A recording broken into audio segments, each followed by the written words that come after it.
자, 다음은요. 물 다음에 중요한 거 공기잖아요. 여러분들 공기 중에 산소가 들어있는데 이 산소가 들어있는 양이 대략적으로 한 21% 정도 들어있다 이렇게 돼 있거든요. 그런데 여러분들 집에 이 집 안에 아파트 안에 공기 중에 산소 농도는 보통 20%이 정도밖에 안 됩니다. 20% 그러니까 1%더 차이가 나는데요. 이 1%의 차이가 사람의 몸에는 굉장히 큰 영향을 끼칩니다. 여러분들이 이제 산 속에 숲에 가서 호흡을 해보면 훨씬 더 내가 편안하고 또 피로 회복도 훨씬 더 잘 되고 산소가 많이 들어오는 신선한 그런 에너제틱한 산소 농도가 되는가 하면 집 안이나 또 도시의 대기 중에 부족한 산소가 돼 있는 산소 농도가 떨어진 그 상태에서 살게 되면 훨씬 더 피곤하기도 하고요. 또 신진대사도 좀 더 나빠지게 되는 그다음에 뭐 공기질도 또 나쁜 상태가 돼 있죠. 그래서 산소 농도가 어느 정도 많이 있는 경우와 적게 있는 그런 경우의 차이는 뚜렷하게 나타난다. 이렇게 보면 될 것 같습니다. 자, 우리는 왜 호흡을 하고 있을까? 산소가 우리 몸속에 들어오면 무슨 기능을 하기 때문에 이 산소가 우리 몸한테 좋은 것일까? 라는 건데요. 너무나 당연한 것이라서 산소가 너무나 많이 있어서 그것도 공짜라서 여러분들 아무 신경을 안 쓰시는 것 같은데요. 여러분들이 운동을 하는 이유도 산소를 몸속에 넣기 위해서 많은 산소가 들어가도록 하기 위해서 운동을 하고 있는 거거든요. 그만큼 중요한 게 산소인데. 자, 산소는 우리 몸에서 어떤 기능을 할까요? 뉴트리 박사님. 산소는 우리 몸에서 에너지를 만드는 데 필수적인 역할을 하죠. 우리가 호흡을 통해 들이마신 산소는 혈액을 통해 전신의 세포로 전달되고 그 산소를 이용해서 세포들이 영양분을 에너지로 전환하게 됩니다. 그래서 우리가 활력을 느끼고 또 신진대사가 원활하게 이루어지려면 충분한 산소 공급이 필수적이라고 할 수 있어요. 네. 자, 산소는 우리 몸속의 포도당과 결합해서 이산화탄소가 만들어지죠. 그럼 그 왜 하느냐? 에너지를 만들기 위해서 그걸 하고 있다. 즉, 우리 몸에 필요한 거는 사실 에너지인데 그 에너지를 만들기 위해서 필요한 것이 산소다. 여러분들 몸에 체온을 유지하는 거, 신경 전달을 시키는 거, 그다음에 근육을 움직이고 심장을 뛰게 하는 게 전부 에너지로부터 만들어지는 것이다. 이렇게 보시면 되는데 그 에너지가 바로 산소와 포도당의 결합에 의해서 이 만들어져 나온다. 그래서 에너지를 만들기 위해서는 필수적으로 산소가 필요하다. 이렇게 정리를 할 수 있습니다. 자, 우리 몸에 산소가 부족해지면 몸에서 나타나는 증상 어떤 게 있습니까? 누티리 박사님? 산소가 부족하게 되면 가장 먼저 피로감이나 어지러움을 느낄 수 있고 집중력이 떨어지거나 두통이 생길 수도 있어요. 그리고 심하면 호흡이 가빠지거나 맥박이 빨라지고 만약 오랜 시간 산소가 부족하면 장기 기능에도 영향을 줄 수 있습니다. 그래서 충분한 산소 공급이 정말 중요하다고 할 수 있죠. 야, 충분하게 산소를 넣고 싶은데 산소가 그냥 공기 중에 있는 거 호흡밖에 못 하잖아요. 그래서 산소가 부족한 사람들도 있고요. 부족하지 않은 사람들도 있고 사람의 건강 상태에 따라서 또는 몸이 산소를 많이 잘 받아들이고 있느냐, 잘 들어가는 몸이 돼 있느냐, 아니면 산소가 잘 들어가지 않는 몸을 가지고 있느냐에 따라서도 많이 달라지죠. 자, 이렇게 산소가 잘 들어가는 몸은 어떤 몸이며 산소가 잘 들어가지 않는 몸은 어떤 몸일지 혈중의 뭐 물질의 상태라든지 그 다양한 여건이 있을 텐데요. 뉴트리 박사님. 어떤 몸일 때 산소가 잘 들어가고 어떤 몸일 때 산소가 잘 들어가지 않는 몸인지 이거 말해 줄 수 있습니까? 일반적으로 혈액순환이 좋고 폐 기능이 건강한 상태일 때 산소가 더 잘 공급되고 세포들도 원활하게 산소를 활용할 수 있어요. 반면에 빈혈이 있거나 혈액순환이 좋지 않거나 폐 기능이 떨어진 경우에는 산소 흡수가 좀 더 어려울 수 있고 그만큼 에너지 생성도 원활하지 않을 수 있습니다. 그래서 평소에 꾸준한 운동과 균형 잡힌 영양 섭취를 통해 몸 상태를 건강하게 유지하는 것이 중요하죠. 네. 자, 저는 혈중의 지방 농도가 높다. 예를 들어서 콜레스테롤 지질이 많거나, 그다음에 중성 지방이 농도가 높거나 그러면 혈액 속에 지방이 차지하는 비율이 많고 수분의 양이 적기 때문에 산소가 좀 더 덜 녹아 들어갈 것이다. 혈중에 녹아 들어가는 산소 양이요. 이렇게 생각하는데 어떻습니까? 뉴트리 박사님 생각은? 일리가 있는 말씀이에요. 혈중 지질 농도가 높아지면 혈액의 점도가 올라가고 그로 인해 산소 운반 능력에도 영향을 줄 수 있죠. 그래서 혈액을 건강하게 유지하는 것도 산소를 잘 활용하기 위해 중요한 요소 중 하나라고 할 수 있을 것 같아요. 네. 맞습니다. 그래서 여러분들의 건강 상태가 어떠냐에 따라서 결국은 산소 들어가는 양이 달라질 수 있다. 이렇게 되는 것이고, 산소가 잘 못 들어가면 질병이 생기고, 질병이 생기면 또 산소가 더 못 들어가는 몸 상태가 된다. 이래서 악순환의 고리 속으로 들어가게 되는 것입니다. 자, 이런 것을 이제 극복하기 위해서 우리 몸 속에 산소가 잘 들어가도록 하기 위해서 해야 되는 거 지방량을 줄인다, 지질량을 줄인다 이런 건데 그럼 그 지질량을 어떻게 줄일 것인가라는 건데 결국은 또 칼로리 소모를 해야 되는 거죠. 칼로리 소모를 하려면 몸을 움직여야 된다, 운동을 해야 된다 이런 형태가 되는 거죠. 자, 운동을 하면은 산소가 좀 더 잘 들어갈 수 있을까요, 뉴트리 박사님? 네, 맞습니다. 운동을 하면 심폐 기능이 향상되고 혈액순환이 좋아지기 때문에 산소가 우리 몸 구석구석 더 잘 전달될 수 있죠. 그리고 운동을 통해서 체지방이 줄어들면 혈액도 더 깨끗해지고 결국 전반적인 심진대사가 좋아지니까 산소 활용 능력도 훨씬 좋아지는 선순환이 만들어진다고 볼 수 있을 것 같습니다. 예. 자, 그리고 또 산소를 잘 운반시키기 위해서 필요한 게 적혈구인데요. 적혈구 양이 적당량 있어야 정상적인 적혈구 수치를 유지를 해야 산소가 적당하게 필요한 양만큼 잘 가게 되는데 빈혈 상태가 되면 적혈구 수가 부족하게 되면 산소 운반 능력이 또 떨어지게 되고 이걸 지속적으로 산소 운반 능력이 낮은 적혈구 숫자가 부족한 상태를 유지하게 되면 뇌세포나 심장세포에도 산소가 충분하게 공급이 되지 않아서 결국 뇌세포가 그 건강 상태가 나빠질 수 있다. 이렇게 볼 수가 있겠습니다. 그래서 산소는 나의 뇌를 잘 관리를 하기 위해서 나의 뇌신경이나 뇌세포, 뇌혈관을 잘 건강하게 유지하기 위해서도 정말 중요한 것 중에 한 가지가 산소인 겁니다. 그래서 운동을 해야 된다는 이야기를 또 하게 되는 것이고요. 뉴트리 박사님, 이 산소가 뇌신경, 뇌혈관, 뇌세포에 영향을 주는 것에 대해서 어떤 영향을 줄 수 있는지, 어떻게 나의 뇌를 나쁘게 할 수 있는 것인지, 산소가 부족하면 뇌가 왜 나빠지는지 이 얘기를 좀 해주세요. 산소는 뇌세포가 에너지를 만드는데 꼭 필요하기 때문에 산소가 부족하면 뇌세포들이 충분한 에너지를 얻지 못해서 제 기능을 발휘하기 어렵게 됩니다. 그 결과 기억력, 감퇴나 집중력 저하, 그리고 전반적인 인지 기능의 저하가 일어날 수 있고 장기적으로는 신경세포가 손상될 수도 있어요. 그래서 충분한 산소 공급이 뇌 건강을 유지하는 데 굉장히 중요하다고 할 수 있죠. 예. 여기서도 또 충분한 산소 공급 이런 이야기가 나오는데요.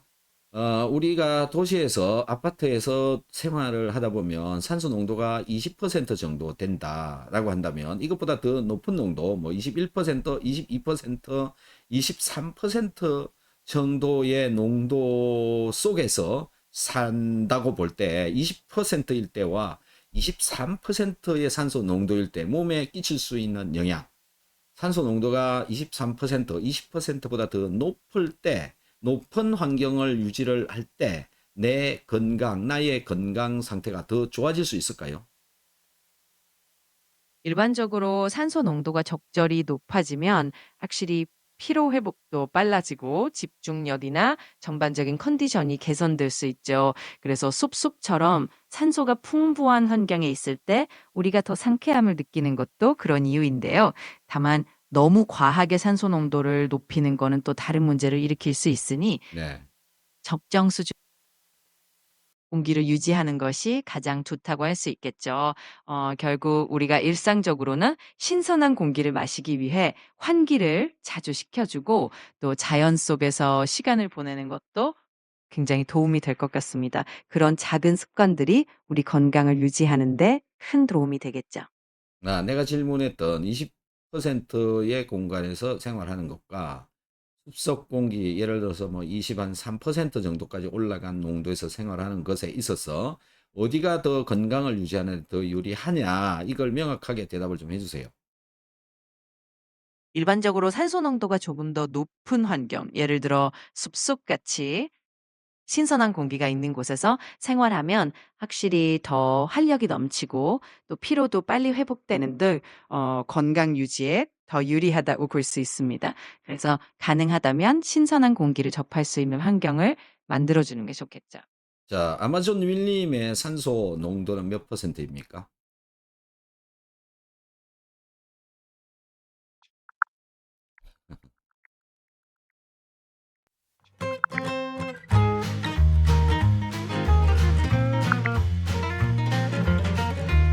아마존 밀림의 산소 농도는 대기 중 산소 농도와 비슷해서 약 21% 정도라고 보시면 됩니다. 그러면 서울의 가정집 아파트의 실내의 산소 농도는 몇 퍼센트일까요?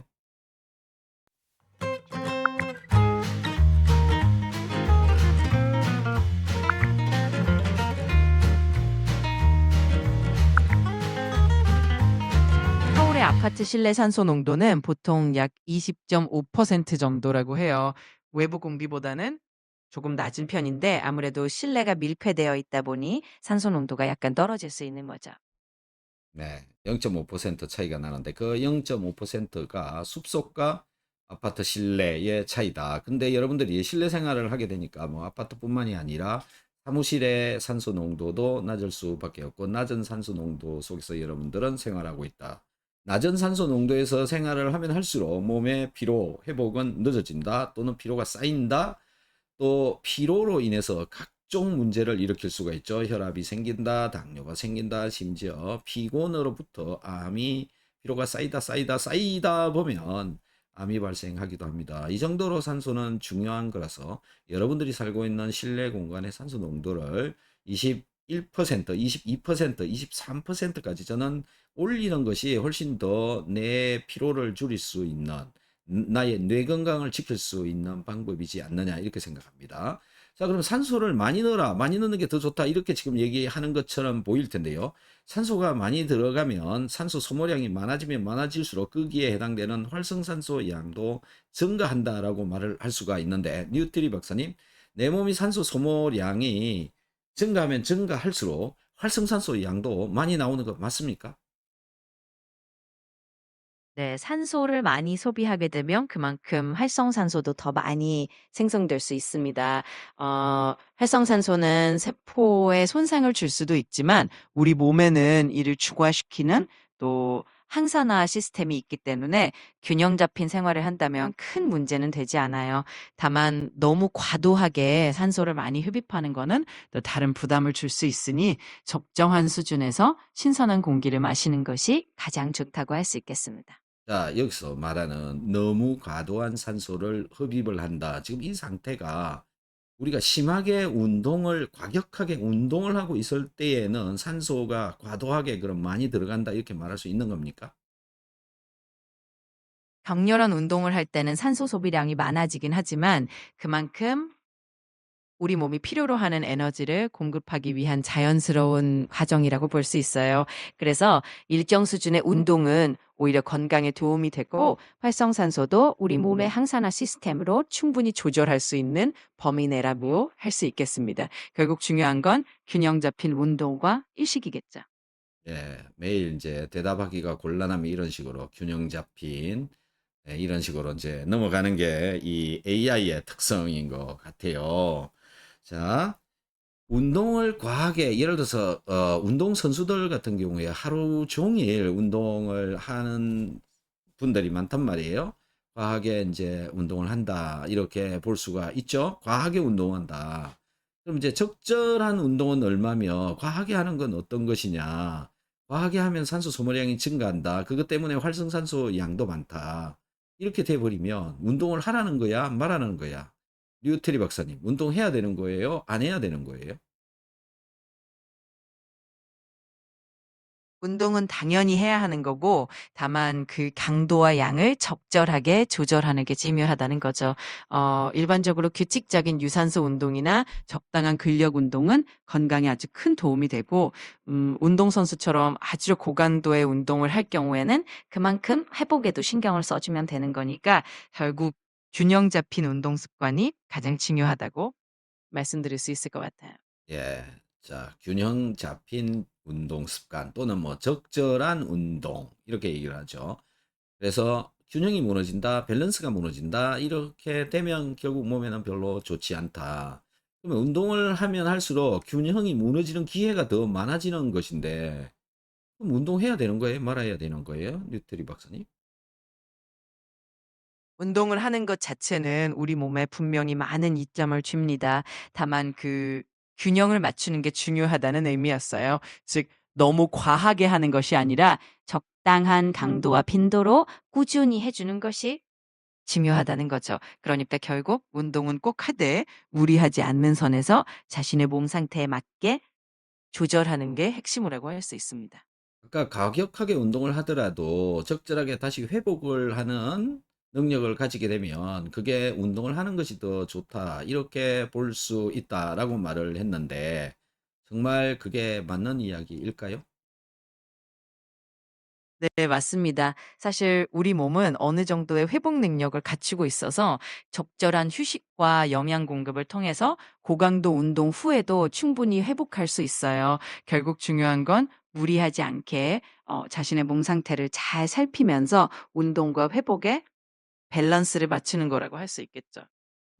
자, 지금까지 얘기를 쭉 들어보면 산소 많은 양이 들어가도 안 된다. 적은 양이 들어가도 안 된다. 적절해야 된다. 균형 잡혀야 된다. 운동도 과하면 안 된다.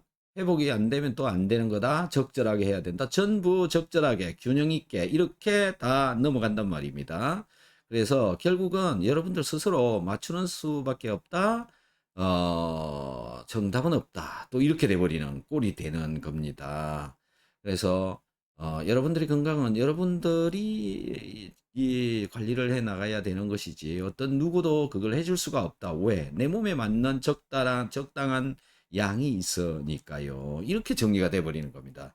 그래서 뭐 아무리 좋은 게 뭐가 있다. 아무리 문제가 되는 안 좋은 게 뭐가 있다 하더라도 적절히 적당하게 이렇게 넘어갈 수밖에 없는 상황이다. 결론적으로 네 몸은 네가 알아서 관리해라. 아무도 관리해 주지 않는다. 이런 이제 이야기가 돼 버리는 겁니다.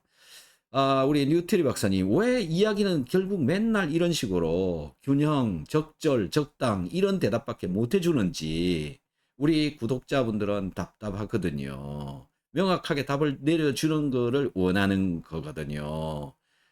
대답 좀 해주세요. 뭐 어떻게 해야 되는 겁니까? 이런 식으로 얼렁뚱땅 넘어가는 것 같아요. 균형 잡힌 밸런스 있는 적당한 적절한 이런 식으로 넘어가고 있다라는 거죠. 대답 좀 해보세요. 어떻게 해야 되는 겁니까?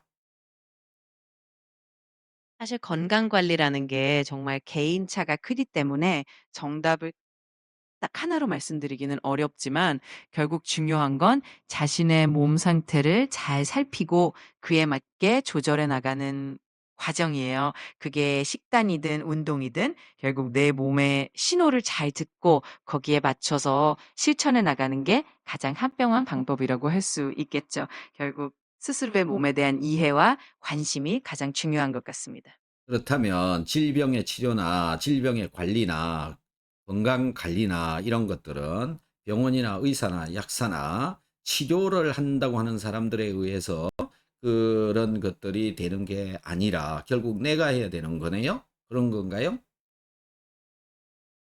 맞습니다. 병원이나 의사, 약사는 전문적인 도움과 또 치료 방향을 제시해주는 중요한 역할을 하지만 결국 일상에서의 건강 관리는 스스로의 몫인 경우가 많죠. 평소에 어떻게 관리하느냐에 따라 건강 상태가 달라지니까 스스로의 몸에 대한 관심과 꾸준한 관리가 결국 가장 큰 역할을 한다고 볼 수 있을 것 같습니다. 네. 결국 스스로 알아서 해야 된다. 이렇게 되는 것이고요. 적절한 운동을 통해서 산소가 적당량 잘 들어가야 된다. 너무 과하게 들어가도 내 몸이 많이 발생하는 활성산소를 컨트롤 해내지 못하면 또 그 활성산소 때문에 피해를 입게 된다. 이렇게 되는 거죠. 직업군별 그 평균 수명을 조사를 해보면 농부가 가장 평균 수명이 짧고요. 그 다음이 누구냐면은 운동선수입니다. 체육인입니다. 그럼 왜 그런 결과가 나왔을까라는 건데 저는 산소 소모량이 많고 산소 소모량이 많다 보니까 활성산소량이 증가하고 활성산소를 충분하게 처리를 해내지 못해서 노화가 훨씬 더 다른 운동을 하지 않는 사람들에 비해서 운동을 좀 적게 하는 사람들에 비해서 활성산소 발생량이 많아서 노화 속도도 더 빠르다 이런 결과들도 있거든요. 그래서 운동을 하는 것이 좋은 건 맞는데 과하거나 내 능력에 너무 과도한 그런 경우에는 산소가 많이 들어가게 되고 산소 소모량이 증가하고 활성산소량이 증가해서 나를 해치는 수가 있다라는 겁니다. 또 이렇게 얘기를 하면 운동하라는 거야, 말하는 거야. 이런 또 이야기로 들릴 수가 있는데요. 내 몸에 맞는 적당한 적절한 운동은 무조건 하는 게 더 훨씬 더 도움이 된다. 이렇게 정리할 수 있겠습니다. 뉴틸 박사님, 지금까지 공기, 산소에 관한 이야기들 전부 정리를 해서 한 번 더 얘기해 주세요. 네, 정리하자면 산소는 우리 몸에 필수적이며 적절한 양의 산소 공급이 건강 유지에 매우 중요하다는 점이에요. 그리고 운동을 통해서 산소를 잘 활용하는 것도 좋지만 무리하지 않는 선에서 꾸준히 하는 게 중요하고 결국 내 몸에 맞는 균형 잡힌 관리가 핵심이라는 거죠. 너무 과하지도 너무 부족하지도 않게 적절한 선을 찾아가는 게 중요하다는 점, 이게 가장 큰 포인트인 것 같습니다.